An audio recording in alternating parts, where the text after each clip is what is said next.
Hello team, welcome to another ATP Geopolitics video with myself, Jonathan Ernest Pitts. Now I know I've spoken to you far too much already today. My voice is probably just going to give up because I've done too many words. I've reached my word limit for the 10th of September. Alas, there is still more information to impart to you. This concerns the geopolitical shenanigans going on around the world in the context of the Ukraine war. We're going to start with some American politics. And I know some of you are like, oh, really? You're going to be banging on about Trump again and blah, blah, blah. As a way into what's going on with some of the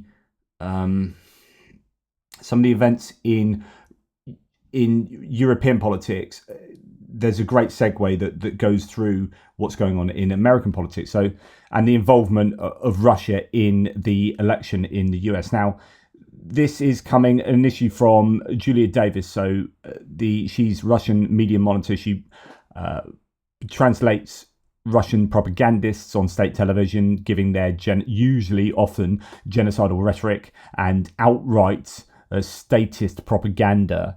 She'll translate that for our benefit. So Russian state TV host Olga Skabyeva insisted that Putin won't negotiate with Ukraine. Americanist Malak Dudikov said that spoilers like Cornel West and Jill Stein and Robert Kennedy Jr. So RFK Jr. was a third-party candidate, that's now pulled out, pro-Russian. Jill Stein, Green Party third-party candidate, pro-Russia, it seems, anti-Ukraine, is still in. Cornel West, left-winger, firebrand, often commentator on, or used to be before he started running as a candidate, third-party candidate, seems to be, anti-Ukraine as well. These people, I mean, RFK Jr. has now dropped out and endorsed Trump. All of these are definitely spoilers. They're spoilers for Kamala Harris. So this is the guy on Russian TV saying that these three are spoilers who can imperil Kamala Harris and create a window of opportunity for Trump. So again, what do the Russians want? When the propagandists are wanting Trump to win and see these people as one of the routes to success, then you've got to be wondering whether it's right to be voting and supporting these third-party candidates. They are, at least in the context of foreign policy and Russia, very much not working in America's interests. As someone says in response, the only race Jill Stein and Cornel West appear to be winning, being the most useful American tools to help Russia interfere in our elections. Take it from the Russian disinformation state TV host. They're dangerous spoilers. And I would agree there. And now moving on to Trump and his connections to Russia and the war in Ukraine. Trump said he could end the war in Ukraine by reducing oil prices for Russia to $40 per barrel. He hinted that, just like that, you could do it, right? He hinted that he could settle the war before taking office if he wins the election. According to Trump, Russia will not be able to finance a war with low oil prices. Now, there is some truth to this, as in one of the objective for the price cap, to put on this price cap for Russian oil, was that it reduces the money that Russia are receiving, and that would then leave them unable to fund, the state as a whole and the war at the same time.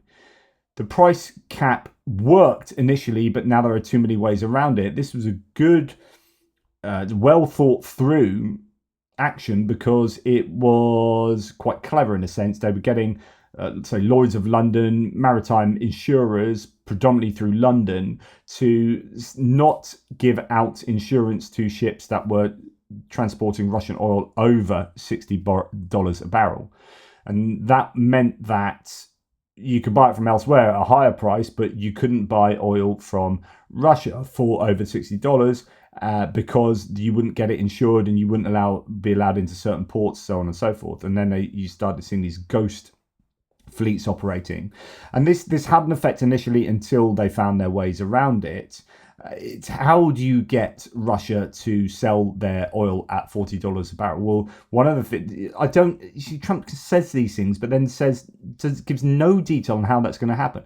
The only way you could kind of force that to happen would be to flood the market so much that the price naturally fell, because you were flooding the market with huge amounts of supply. And the only way that the US could do that would be to sell off their reserves, like all of their reserves, just like dump on the market. And then, of course, you'll be selling it at lower and lower and lower prices as you dump more and more of it onto the market.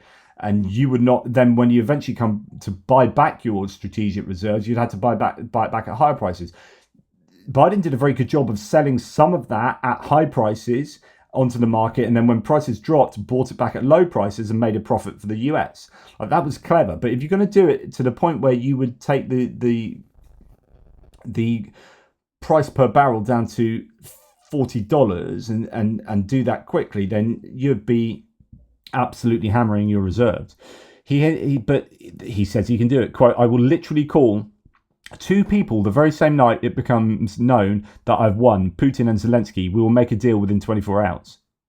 So within 24 hours, he thinks he can get the price of oil to $40 a barrel and phone those people and finish the war. Like, what planet is he on?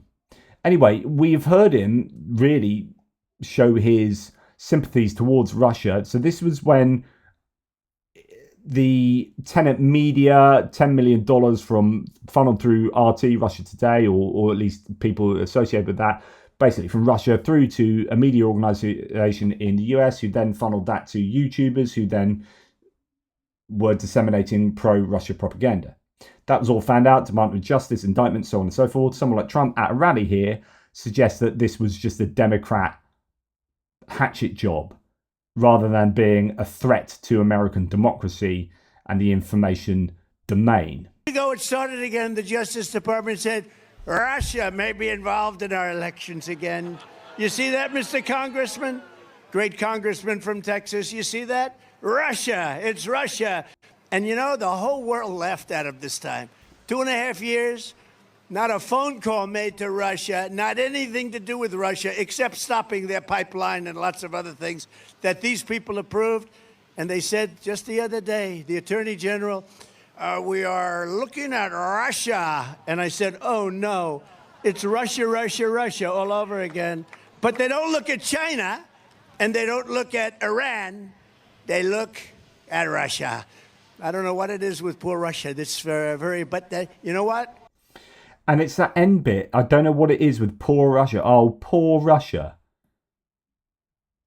They're a freaking dictatorship screwing over the world and genocidally trying to wipe out Ukrainians. Poor Russia.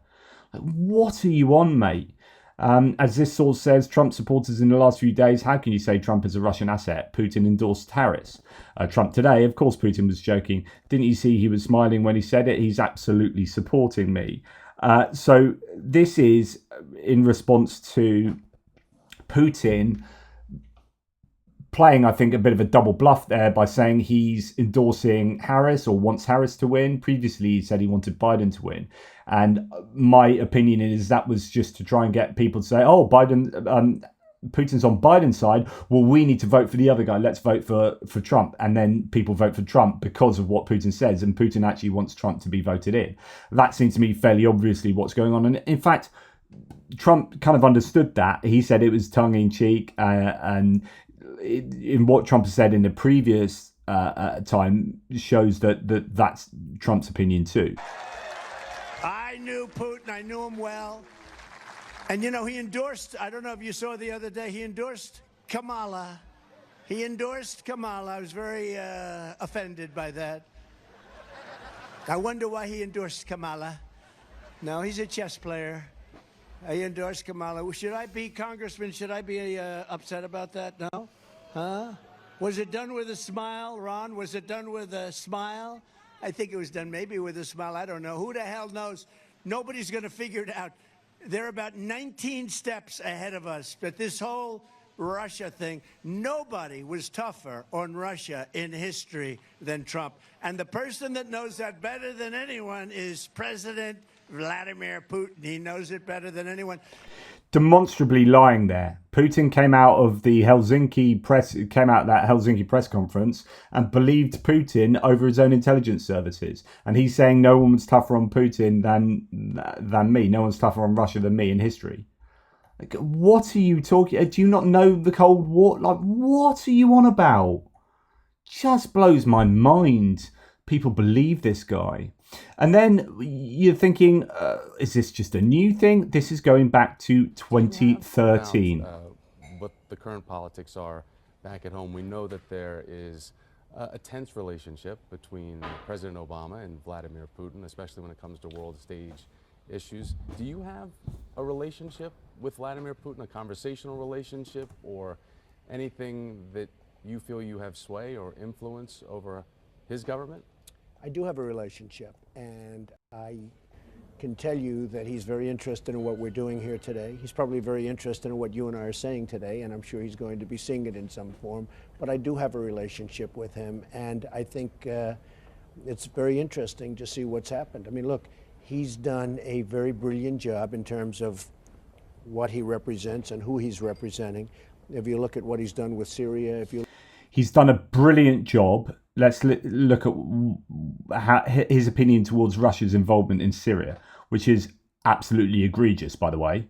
If you look at what he's done with Syria, if you look at so many of the different things, he has really eaten our president's lunch. Let's not kid ourselves. He's done an amazing job. He's put himself really, as you know, a lot of people would say he's put himself at the forefront of the world as a leader in a short. He's done an amazing job. I'd like to know how he rationalizes what metric of success for Putin is on show there for Trump to conclude that Putin's done an amazing job. Period of time.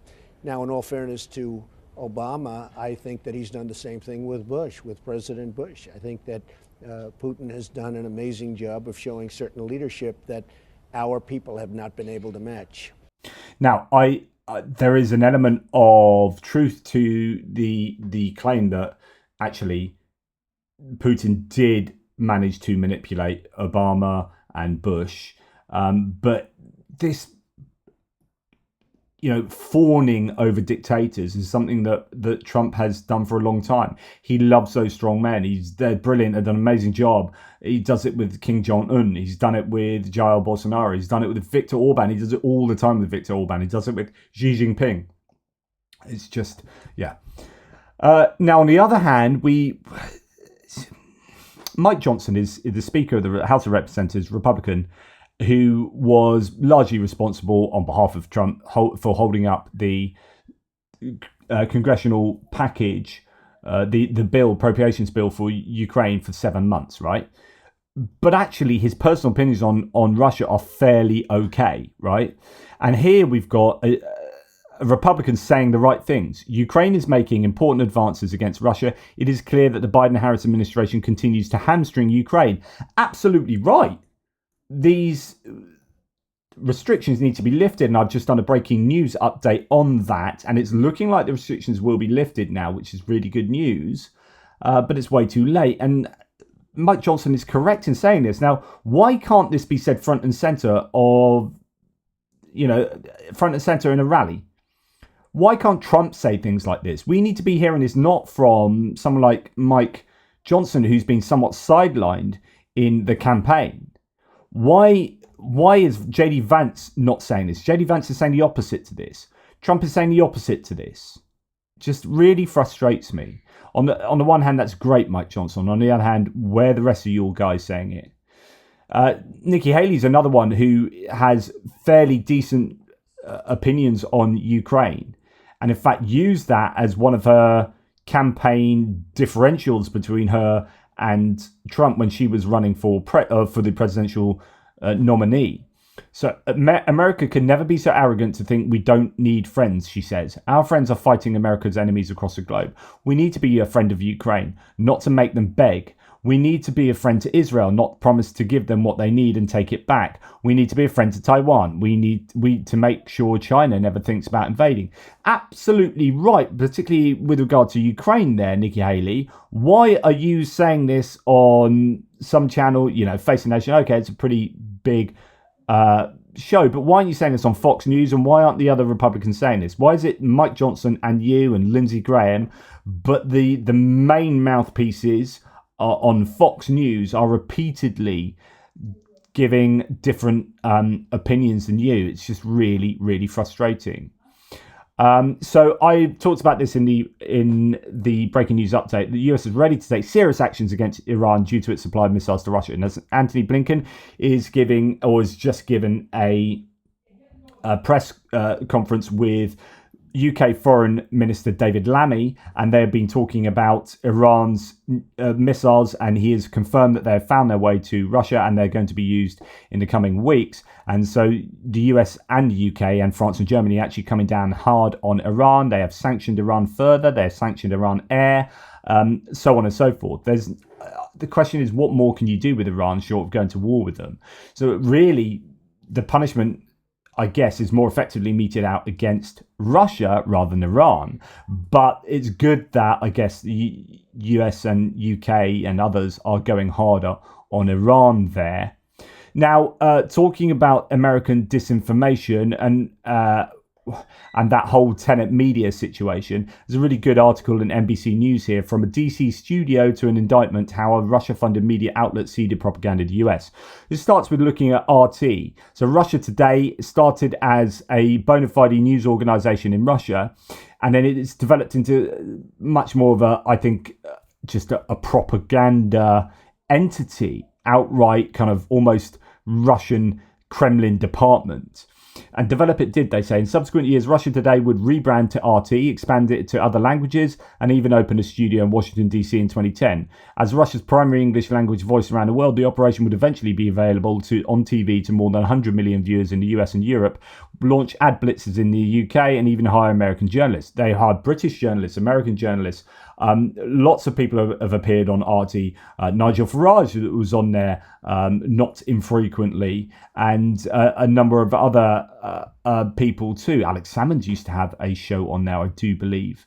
The Scottish SNP leader and others too, right across the political spectrum.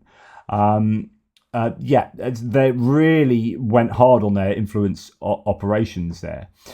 The organisation's news coverage focused on culture war stories. So I talk about this a lot, how you take something that is an issue between people and then blow it up to be much bigger than it really should be.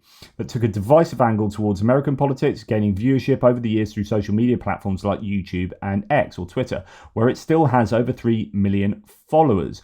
Generally regarded with skepticism by media watchers in terms of its impact, it appeared to be a relatively benign operation in its early years, one that offered a reminder of Russia's ongoing efforts to frame the world through its lens, and after all, Russia wasn't quite the opponent it had been decades prior. But times changed. A US-Russia relations turned from frosty to outright antagonistic. RT became a growing target of state sanctions, and with those state sanctions came a more aggressive stance from its leadership, most notably editor-in-chief Margarita Simonyan. So Simonyan is now being officially sanctioned herself, and you can see, as the editor-in-chief, how important she was to RT and to Russian propaganda, as she now is. RT or Russia had to do things slightly differently rather than the obvious propaganda outlet of RT itself. It's about sending money. So there's a really interesting headline I saw today. I must look it up. Where was it? It might have been on one of my news apps on my phone. That was more people are getting news from the internet than from mainstream media now. So we've reached that tipping point where, think about where you guys get your news on Ukraine from me, right? I'm just some random dude on the internet. Okay, you trust me, hopefully, and hopefully for good reason you do. But in general, we are getting our information not from mainstream media. And mainstream media, although we slag it off, it does have publishing regulations that mean that it can't just say any old crap. And there is a danger that the further we move away from mainstream media, I'm saying this as someone who is not mainstream media, right? But it does have a really important place and part to play, because they are the ones who are going out and sending journalists to these front lines and so on and so forth. So we don't want to lose mainstream media, but we are starting to get more and more of our news from the internet in general, social media, etc., etc. Russia realized that, so they're moving away from the RT model to this Tenet media. For example, it's just one example where they are giving $10 million and that gets funneled to these YouTubers who then get all this traction. Or not. It's really interesting. Benny Pie sent me a message saying, so you've got this Tim Pool who has got into trouble as being one of these recipients of that money, and that that has caused, that has influenced him to produce a whole bunch of content that is sent out via his YouTube channel. Now, he does several different topic sort of areas. It turns out that money wasn't actually particularly effectively spent. And there were some complaints from the producers and I think maybe the handlers behind the producers. That's Lauren Chen and her husband, these two right-wing influencers themselves who were associated with the Blaze, Turning Point USA. They knew the money was coming from Russia. They were giving that money to Tim Pool, Benny Johnson, Taylor Hanson, etc., etc., and they were producing the content. But Benny Pie said, have you noticed how Tim Pool, 1.37 million subscribers, so I've only got 46,000, right? He's got 1.37 million YouTube videos going back to before recent infamy over 30 days, generally speaking, get 20 to 75,000 views, occasionally over 100,000. And the number of likes are a fraction of the views, e.g. 20,000 views, 1,000 likes. I think you may have touched on this on a previous video. Compare his YouTube account to yours. Your videos frequently get at least 8 to 15,000 views, often 20 to 40,000 and often much larger, i.e. your Cursed Frontline videos 30 days ago got 63,000. I'm sure if I keep scrolling there's some even bigger numbers, considerable overlap of Tim Pool. A 20k video of yours gets 2 to 3,000 likes. His subscriber to view ratio is a tiny fraction of yours, and his views to engagement, likes and comments ratio is less than yours. What does this mean? I don't know. Now, I think this is a really interesting point that actually some other people have mentioned this, that actually when it comes to his videos on Russia and Ukraine, to be honest, they didn't get the number of likes that they should have done, or like that say Tenet Media wanted them to get and the Kremlin wanted them to get. And it turns out that while people are really interested in divisive culture wars stuff, they're less interested in maybe Ukraine and Russia, because actually you've got to do some serious thought about that, and it's a war, and it doesn't quite have the transgender toilet kind of anger-inducing culture wars thing. You should get far more angry about Ukraine-Russia war, by the way, than transgender toilets, but people don't, annoyingly. So there is an interesting, I guess the silver lining there is that money actually arguably didn't do as much as they hoped it would. And that the views on some of his Ukraine videos where he's absolutely slagging off Ukraine are much lower than they would have liked. Anyway, to continue this article later, this is a quote from some experts saying Russia has been doing this for a very long time. We've seen them opportunistically engage with US domestic crises throughout the course of the year, of which there's been no shortage, Smith told NBC News. Indicting RT is only one piece of the solution, and it's obviously an outlet that is overtly associated with the Kremlin. In a sense, the impact is dulled, Smith added, noting that targeting by officials of another more covert disinformation campaign known to researchers as Doppelganger, which officials say impersonated legitimate US and international media outlets, was more notable. So it's important to tackle all three things: RT and official news outlets like Sputnik and RIA Novosti and all these Russian outlets, tackle their doppelganger, the fake news articles that are made to look like CNN but aren't CNN, that go out there.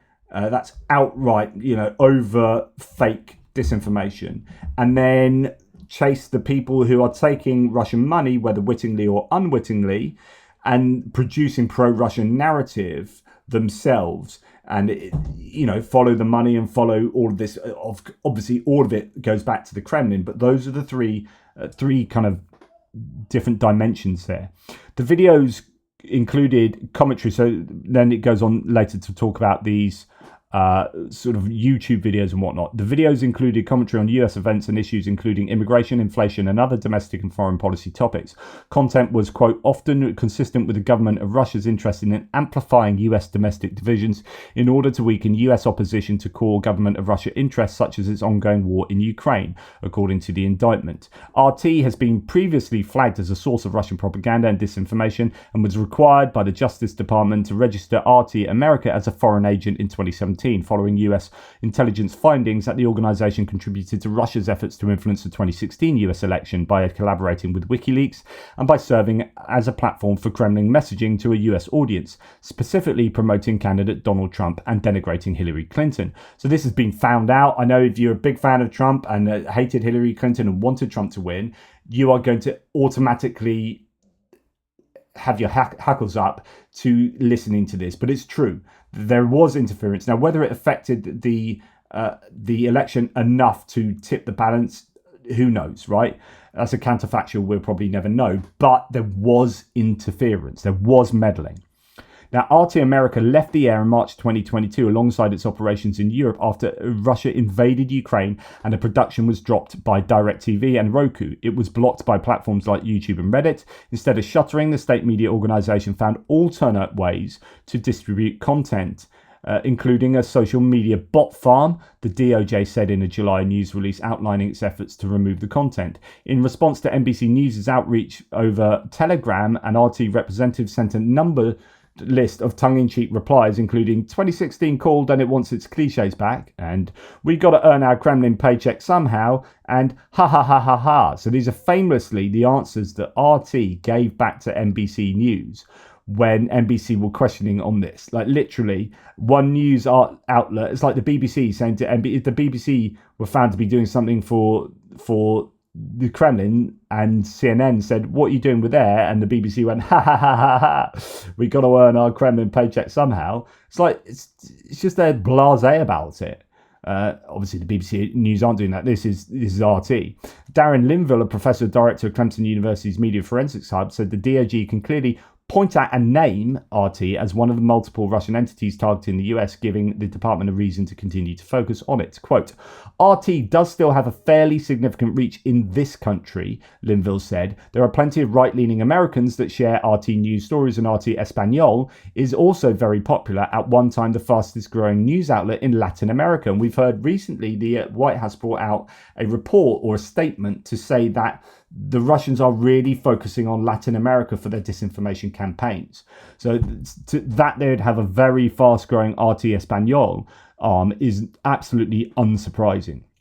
Smith, from the Institute for Strategic Dialogue, noted that much of what RT did focused on inflaming social and political divisions rather than spreading false information. So a lot of what they do isn't outright lying. It's about reporting something, or it's about amplifying a message that is, or one side of an argument that causes division. So say immigration, it's not to say immigration issues don't exist or immigration doesn't exist, but it's to amplify issues with immigration to sow division and discord amongst the society so that social cohesion is screwed over and people don't get on with each other, and the US more likely moves towards a civil war. And then Tim Pool is going civil war, civil war, civil war, and that's like throwing fuel on the fire there. That is what they are so good at doing. Anyway, Russian influence is important, but what's happening in the domestic sphere is hugely important too, and they feed off each other. So we should take the temperature down a little bit on what the potential impact is of these campaigns. On Thursday, RT's editor-in-chief reiterated her focus on reaching an American audience with RT. Quote, this is what RT are basically saying of this. We will crawl out of the cracks. What else can we do, since they are throwing us out the door and throwing us out of the window? Margarita Simonyan herself said, quote, we will be doing our job as long as we have the slightest opportunity to do it. This is our duty to the state that has entrusted us with such responsibility, first and foremost, in this case, to our US audience. Honestly, they should have, if I wrote this article, I would have concentrated on that and parsed out what was being meant there. She is saying our duty to the state of Russia is to influence the US audience. And we will continue to do that. And we will crawl out of every crack that we can, whether that be a social media crack, whether that be a YouTube crack. We'll be crawling out there, and we will be entrusted with the responsibility of disseminating our state information to people who are willing to listen, and sometimes even if they're not willing to listen. Massively important statement that I don't think deserved enough critique there. Now, in this whole sphere of information manipulation, Google is now no longer registering new accounts for Russian numbers for an unknown reason, although I'd say it's probably because of sanctions. This may be due to a new package of US sanctions, no shit Sherlock, which prohibits IT companies from providing services in Russia and comes into effect on September the 12th. Now, if Google are no longer doing that, Microsoft also doing that as well. So they stopped support of Office 365 and all those kind of things. There's likely other IT entities that are not providing services for Russia. This is a case of squeezing Russia from so many angles that they become even more of a pariah state. This is incredibly useful. Now, will they find alternatives? Yes. Will they go to China? Most certainly. Will they try and do stuff through Yandex? Yep, certainly. But Russia will be hurting, and the Russian population will be hurting. Russian companies will be hurting as a result of these kind of moves. Website builder Wix has warned of blocking Russian accounts from September the 12th. The corresponding mailing was received by users on the platform on Tuesday night. So that's from Wix. There, you can read that. It is about blocking both free and premium accounts, as well as all sites created by Russians. The reason given is new regulation. So that's Wix and Google, and Microsoft. We've heard, you can bet your bottom dollar every American company that do similar stuff should be doing the same. And I wonder whether, I don't know where companies like Cloudflare are based and other IT companies that offer different services, but Russia could be in a spot of IT bother there. I don't know if this is connected at all, but today Telegram has also experienced a major outage, like a big serious outage. Users are experiencing long delays in loading media, and messages are not arriving or not opening. We know that Pavel Durov has been arrested and then released, but he can't go anywhere. I think he's had his passport taken in France, and so that's all sort of rumbling on. Right. Now, those information operations then have, the question is, how much effect do they have? And you might say, well, look at that YouTube, Tenet Media, whatever, Twitter, all of these different aspects of the, let's call it the Tenet Media project. And you can say, well, the return on investment ones are great, $10 million. They didn't actually get all that many views. But that'll be just one of many things they're doing. And it's not just that. It's these ones that get shared organically by people who, like, when you talk about culture wars and you talk about immigration, that's a really massive one where the Russians are turning cracks into chasms by amplifying certain messages. And then that snowballs, and you get to a point where the AfD, where the far right in Europe have absolutely surged, where you get Rassemblement National in France, where you get AfD in Germany, and the far left over there, BSW as well, where you get the far right in Spain to a degree, so Vox and others, in Italy as well. This is what Russia, I think, have had real success with. And then you had the elections we had the European elections where the far right somewhat surged in particular places like France. And you have Germany, where in Eastern Germany, the local elections there, the regional elections, showed a third of the population siding with the AfD and their pro-Russian, by extension, their pro-Russian sympathies. And now we're hearing that the left-wing coalition government with Olaf Scholz and the Greens and others, they are trying to kind of deal with this. And one way of dealing with this is going hard on immigration. And we're hearing that they might be sorting things out with borders there. Although Berthold on my thread said, don't misread this. Actually, this is all what was happening anyway and blah, blah, blah. So pinch of salt. But this is how France 24 is reporting this.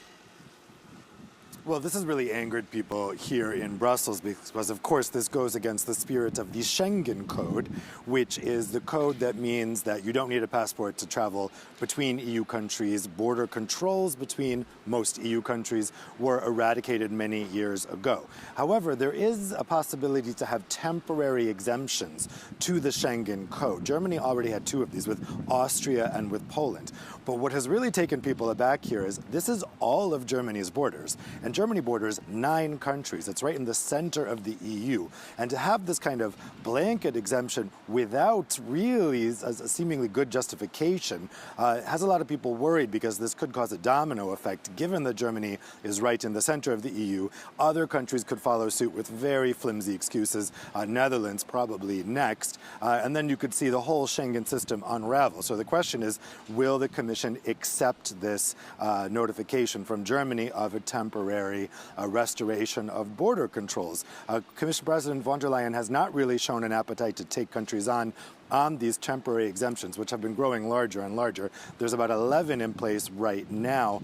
The big question is, what would Germany use to justify this exemption? Because it seems to most people that this is a response to that win for the far-right AfD party in those local elections in eastern Germany last month. So one person questioned here that I was talking to earlier today, is that what they're going to put on their justification? Election results in eastern Germany. So we'll see how the Commission reacts to this. Again, this is something they are technically able to do temporarily, but the nature of this, the size of this, kind of goes against the spirit of what those temporary targeted exemptions are supposed to be. And what's really important to remember here, people don't really understand free movement of people in Europe, as in your layperson. I know this from having spoken. I formally debated Brexit many times. Oh, not many times. I formally debated it twice, but I'd spoken about Brexit in 2016, anyone who cared to listen. And I've spoken to a lot of people, and free movement of people is not understand for what it is. It seems that people thought, many people just intuitively think it's some kind of just almost a moral approach to existence. It's economic, right? This is about free market economics. Like it's this really weird thing where you get people that slag off the EU for having too many regulations, for being too kind of I guess left wing and regulatory, whilst forgetting that also the entire the whole I guess raison d'etre for the Schengen area and for the EU in many respects is just this big free market trading bloc. And what you want to do to have a free trade setup is to have frictionless trade.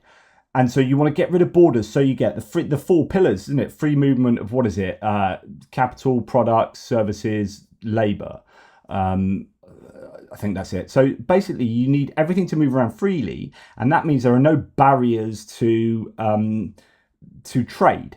And this is just a big free market. This is like neoliberal classical economics. So lots of people who hold themselves up to be libertarian and low on regulation, like neoliberals, get all up in arms. So that's why I call them faux libertarians. They're not really libertarians, because they're totally up in arms about free movement of people. Yeah, but if you want neoliberal ideals, then you need to have free movement of people, so that this becomes a proper. This is proper free market economics.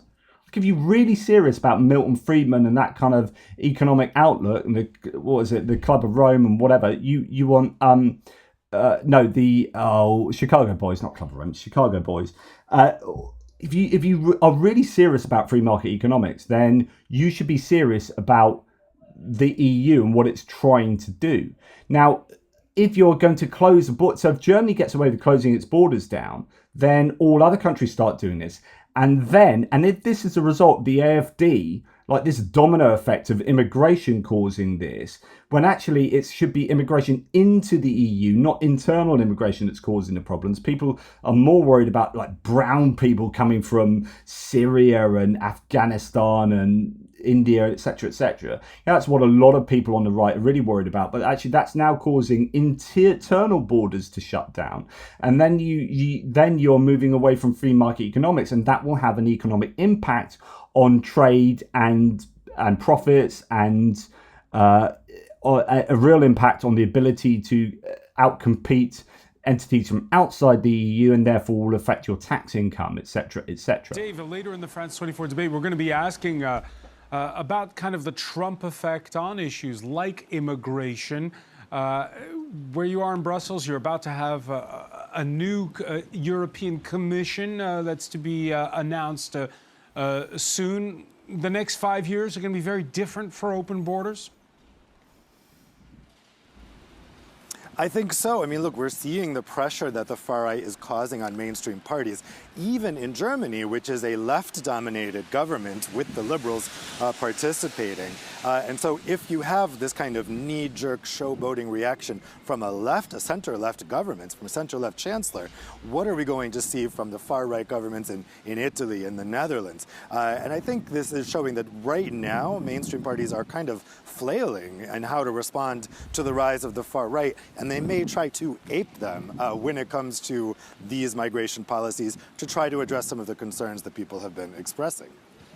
And this is so the reason I'm belaboring this point is because you might start seeing the breakup of the EU in terms of the pillars of the economic, like the European economic community, if you like. And if Russia has something to do with that, then wow, what a return on investment they are getting from those disinformation and information manipulation campaigns. Those amplifying, those moments of amplifying divisive topics and divisive opinions and throwing that out into the information space and watching it land on fertile ground, they are reaping the rewards. Those bot farms and those troll farms are having an effect, serious effect on the EU. Now, if the EU then goes into a period of economic and political chaos, then support for Ukraine will suffer, and Russia will take up space in that vacuum.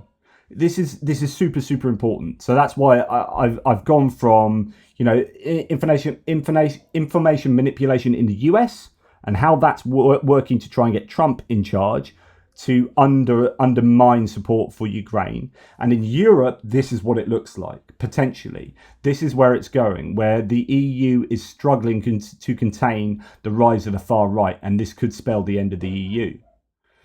Now, at the same time, Olaf Scholz is possibly trying to get Germany to expedite and put pressure on Zelensky and expedite a peace deal. Regional elections in East Germany may turn out to be a decisive turning point in Germany's domestic politics. SWB and AfD, so that's a left-wing one, that's Wagenknecht's left-wing party, and AfD, are both aggressively pushing Russian narratives, and Chancellor Scholz seems to be bowing to the pressure of a Russian hybrid war.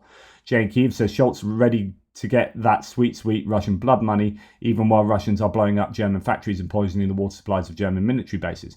Of course, the problem he is facing is that if they're going to be absolutely slaughtered in the election, that coalition. What do?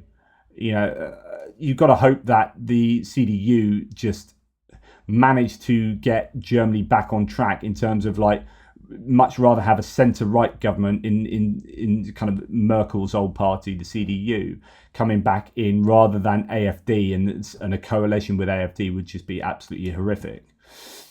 And so you get these border control issues, as Alexander Clarkson says, as with phases border controls, so Germany looking to put border controls on its 9 country borders. Scholz's talk of a peace plan for Ukraine and Russia is a product of short-term electoral calculations around East German regions rather than any coherent long-term strategy for Europe. And then Thomas Tyner says, after reading this, I'm confident that pro-Putin BSW, so those letters go in a different order depending on what language you're using. The BSW is that left-wing one. I'm confident that this pro-Putin BSW party in Germany is being financed by Kremlin-affiliated oligarchs who use a Russian living in Copenhagen and a German to launder money, more than 5 million euros, and then donate that money to Sarah Wagenknecht's BSW gang. And this has been looked into by Jürgen Verheider here, where, again, similar sort of stuff that we could see money going through from Russia to Hungary and through a couple of organizations in Hungary like the Bethany Foundation and Danube Institute, and they go to the Heritage Foundation and CPAC, Conservative Party action conference or whatever it is, political action conference, and that then Heritage Foundation turns into Project 2025, which is a Trump blueprint, and you've got Russian influence going into an American think tank that then produces the blueprint for a Trump administration in 2025 and on. Follow the money, follow the influence. This is what's happening. We need to be bloody aware of this and voting accordingly. Now, unfortunately, Germany seems to be going down the AFD or BSW route, and America is potentially going to go down the Trump route. Now, German foreign minister, who is part of the Green Party, criticizes her coalition partner, Chancellor Scholz's party, for its hesitation regarding support for Ukraine. So they are going hard. The Green Party in Germany is on point. Right, and they are doing a really good job of continuing to support Ukraine. Is it the SPD, the Scholz's party in the coalition, is somewhat more hesitant. They've got much more of a historical connection to Russia. Although Germany has been really, really strong, but on supporting Ukraine, politically they are in a precarious position at the moment. There's no doubt about it. And Shoigu's come out and said, well, there'll be no negotiations anyway with Ukraine until the Ukrainian military is thrown out from Russian territory, Kursk. Well, how about there's no negotiations with Russia until Russia are thrown out of Ukraine? So stick that in your pipe and smoke it. Until we throw them out of our territory, we naturally will not talk about any negotiations with them. Well, sod off then, Shoigu.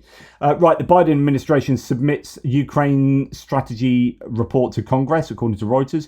This is the report that should have been done within 45 days to lay out the strategy that the US has towards Ukraine prevailing.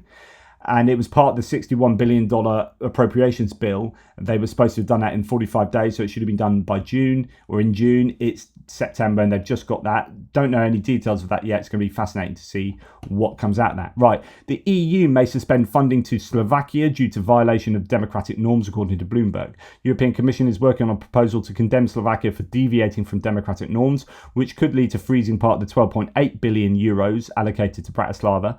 The reason was the policy of Prime Minister Robert Fico, who abolished the Special Prosecutor's Office and dealt with corruption cases involving EU funds. The process reportedly requires the approval of the Commission head, Ursula von der Leyen, and is only in its initial stages. But this is important because Robert Fico and Slovakia, by extension, are supporting Russia over Ukraine at the moment.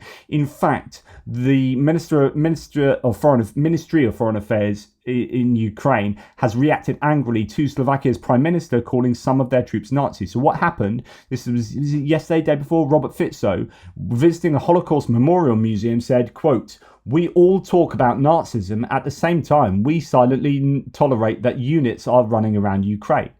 He is basically, so the Prime Minister of Slovakia has repeated the Russian slur that Ukrainian units are Nazis, the whole Ukraine Nazis thing. That is what's going on in the heart of Europe. On the other hand, Sweden, is there any... Well, no, because actually putting together assistance packages takes a long time. But they put a massive assistance package together for Ukraine that was announced yesterday. At the same time, on the same day, the country's largest airport had stopped flights due to drones in the air. So, quote, "We suspect that this was a deliberate act," i.e. Russians, "but I cannot answer for what purpose. Due to the confidentiality of the investigation, we do not want to provide information about which drone and who saw it," said their spokesman Daniel Wikdal. So that's Sweden. Hungarian Prime Minister Viktor Orban claims that his so-called peace mission concerning the full-scale war in Ukraine is ongoing, with a potentially spectacular, quote, spectacular developments expected in September. So meanwhile, yes, you've got Slovakia being very difficult thorn in the side of the EU and Ukraine, and you've got Hungary overtly operating on behalf of Russia, coming up with their own version of a peace plan that's apparently going to be spectacularly in support of Russia. Molnurt, the Hungarian energy company, has said it had reached a deal that will ensure the continued supply of Russian crude oil via a pipeline running through Ukraine, according to Bloomberg. So Ukraine has switched that off to Slovakia and Hungary, and it looks like a Hungarian energy company might well have got that switch back on. So one would assume that that might be ensuring a lot more money is going Ukraine's way. I don't know. So anyway, that's in the wrong place. Air traffic around Sweden's main airport, and that's caught on these navigation tracking apps where you can see that flights are being redirected as it's shutting down due to Russian drones, one assumes, around a Swedish airport. Right, the head of the largest party in the Netherlands, Geert Wilders, has met with Zelensky. This is interesting because as head of the PVV, Wilders is kind of your Dutch Trump, very strong on immigration, anti-immigration, and also pro-Russian, anti-Ukrainian. But he's had to change his tack there in order to get elected in, or get that coalition going in the Netherlands. I wonder what his position truly is. I wonder what it is truly anyway, like with regard to Russia and Ukraine. And I wonder what his position now is. I'd love to be a fly on the wall inside his head, a fly on the cranium. It's really good that he is in Kiev talking to Zelensky. That can only be, I think, a good thing. We're trying to get relationships between... I mean, relationships are amazing. The Netherlands are doing absolutely one of the best in the world, the Netherlands, in continually support Ukraine. It's just Geert Wilders is the problem there. So hopefully that's a problem with a solution. Russia has exhausted Soviet energy reserves and Russian energy industry lacks funding, according to Russian Energy Minister Sergei Tsivilyov to TASS in an interview, says Anton Gerashchenko. Tsivilyov is the former governor of Russia's Kemerovo region. He is married to Putin's great niece. She was recently appointed deputy defense minister to Putin by Putin. The day before speaking at the Eastern Economic Forum, Putin also spoke about the lack of energy in the Far East. Because of this, Putin said construction of infrastructure and industrial projects is delayed. In the summer, against the backdrop of the shutdown of power unit at the Rostov nuclear power plant, which left 2.5 million people without light, Putin said the cryptocurrency miners pose a threat to Russia's energy security. After that, the State Duma approved the law on mining, which, among other things, gives regional authorities the ability to impose a territorial ban on cryptocurrency mining. Meanwhile, Russia continues spending billions on destroying Ukrainian energy infrastructure. So this is fascinating because it could be that actually the energy sector in Russia is really, really suffering. It's been hammered by Russian drones, and that's not going to be helping. It's going to be lacking in funding because that funding is being redirected to the war. And in fact, it's not Rosatom, the Russian Gazprom was heavily kind of extra taxed by the Kremlin to the point where it made record losses last year. So things are not looking good there. That can only be good for the Ukrainians, that's for sure. And I was going to show you part of this. I banged on too long, but there's a really interesting part of this military show video that talks about the real reason Russia could be interested in this war is with the onset of like global warming, climate change, really. There's going to be this increased demand for electric cars, for batteries and for lithium. And actually, Ukraine has 10% of the world's lithium deposits. And they exist rather a lot in the east, but also further to the west too. And it could be that Russia is very much interested in lithium. I don't talk enough about natural resources in Ukraine and how both the EU and the US and the West and Russia are going to be interested in having Ukraine on their side because they have huge gas deposits. So if you can kind of like, you know, have a foot on both sides of the fence here with hydrocarbons on the one hand and lithium and rare earth metals that help with electrifying the electrification of the energy industry. And so, it could be that is why Russia is so interested in invading Ukraine there, and lots of really interesting nuggets about sort of mining and energy, and that could well be at the heart of Russia's strategy there. Right, don't forget the Russian fighters dragged young men out of their homes and forced them to hide the evidence of a massacre of their friends and neighbours in Mora in Mali. The men were forced to bury corpses that were littered around the town in mass graves. So Mali was where the Ukrainian secret services were acting to help the Tuareg rebels to destroy, 85 Wagner mercenaries were killed there, so on and so forth. Russians are involved in these next to the woods in a number of African nations, providing scare quote security for the coup juntas and whatnot. Anyway, they are involved in some pretty despicable massacres, and Mali is an example of one country where the Russians have been responsible for massacring villagers and killing them indiscriminately. So you can read about that in a number of places. Here's an article in the Daily Beast. Russians blindfolded us and made us dig mass graves is the name of the article there.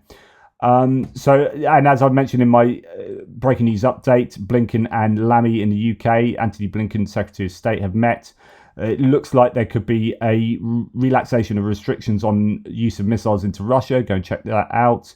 There are added sanctions to Iran coming from the US, France, Germany, UK, including on Iran Air. And the UK is also sanctioning the Russian Air Force or parts of the Air Force. It's always interesting when you kind of sanction entities like that. How does that work? But there are going to be people who are associated with that who will have their ability to travel abroad or to move money around abroad. They'll be hit and so on and so forth. And then finally, before my voice gives in, the UN cannot make Russia adhere to international law, says Dimitri from War Translated. Yesterday in New York, there was a press conference with UN General Assembly President Denis Francis, where a question was raised about the crimes committed by Russia, the cessation of the war, and how to make the Russians comply with international law. The response was quite amusing. Quote, "The UN does not operate through coercion. We act according to our values and beliefs. We hope and expect that all UN members will respect and implement the commitments they have made upon joining the UN. One of these commitments, of course, is respect for the territorial integrity of other countries. We continue to hope and expect that the Russians will honour their obligations, but we do not have the capacity or mandate to force the Russians. Russians, like Ukraine and all other member states, are sovereign. They make their decisions and they make them independently, and we must respect the fact that they do so." I don't think you have to respect the fact that they do so. You don't have to respect that fact that they do that when they are doing genocide. Would you say that about, we have to respect the fact that Hitler, if this was in modern, if Hitler was in modern times and doing what he did then, you wouldn't say we must respect the fact that Germany kills 6 million Jews. That's completely wrong. There is an issue here whereby we slag off the UN an awful lot, but I don't know what teeth the UN. I don't know enough about the UN, in all honesty, right? But I just wonder what teeth they could have. They don't have teeth, it appears. And if Russia sits, and they shouldn't do, and we know that, and go and watch that video I did with Talaria, but they sit on the UN Security Council and have no right to do so. So that's a whole other issue. But in terms of had they a justified position on the Security Council, what could you do anyway? What? It's a bit like when the EU has member states who start being really difficult, like Hungary. What can the EU actually do? There are very few things, Article 7, a few other things that they can do to kind of try and force Hungary to take on a trajectory that's far more beneficial for the EU. But once you're in, you're in, and there's not an easy path to get you out. How does it work with the UN? How does it work with UN member states pressurizing Russia from within the UN? I don't know. Let me know. Answers on a postcard. That's enough from me, guys. Take care. I told you it was going to be a huge one. I hope that I am providing relevant information for you to get you guys to understand what's going on in a way that's accurate, and that I'm not giving my biases too overtly, or maybe my biases are justified. I don't know. Hopefully this is useful and you are getting a good picture of what's going on. Let me know if not. Take care, guys. Speak soon. Toodle pips.